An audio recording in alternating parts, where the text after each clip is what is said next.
নমস্কার কৃষ্ণপ্রেমী গুণী শ্রোতাজনেরা, আপনারা ভগবান শ্রীকৃষ্ণের ইচ্ছায় নিশ্চয়ই খুব ভালো আছেন।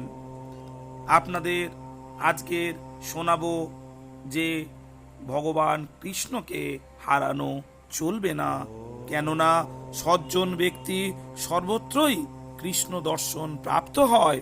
কৃষ্ণের উপদেশ আমাকে হৃদয়ঙ্গম করার প্রয়াসী হও, আমাকে সব জায়গায় অনুভব করার চেষ্টা করো।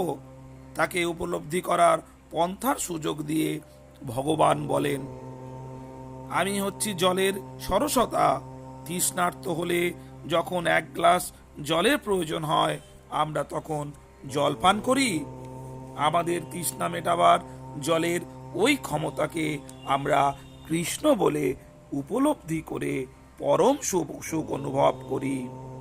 সেই রকম সূর্যোদয় বা চন্দ্রোদয় হওয়ার সঙ্গে সঙ্গে আমাদের কৃষ্ণ দর্শনও হয়ে যায়, কেননা কৃষ্ণ বলেন, আমি হচ্ছি সূর্যালো, আমি চন্দ্রের আলো। আরও অগ্রবর্তী স্তরে আমরা কৃষ্ণকে সব কিছুর অন্তঃস্থিত জীবনী শক্তি রূপে দর্শন করতে পারি। তাই ভগবান কৃষ্ণ ভগবদ গীতায় জানিয়েছেন, আমি ধরণীর আদি সৌরভ, আমি আগুনের দীপ্তি, আমি সকল জীবের জীবন এবং আমি তপস্বীর তপশ্চর্যা।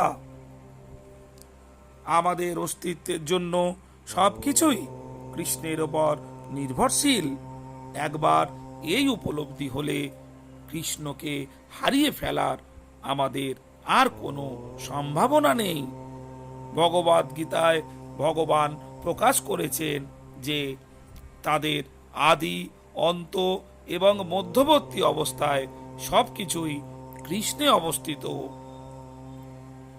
প্রাকৃত ও অপ্রকৃত জগতের উৎস ও লয়ের কারণ রূপে আমাকে জানবে। ভগবান বলেছেন, হে ধনঞ্জয়, আমা অপেক্ষা শ্রেয় কোনো তত্ত্ব নেই, আমি পরম তত্ত্ব। মুক্তার মালার মতো সবকিছুই আমাতে আশ্রিত। শ্রোতাজন, এই কলিযুগ থেকে আমাদের মুক্তি পেতে হবে, আর তা আমাদের কৃষ্ণানুশীলনের মাধ্যমেই সম্ভব। ভালো থাকবেন। নমস্কার।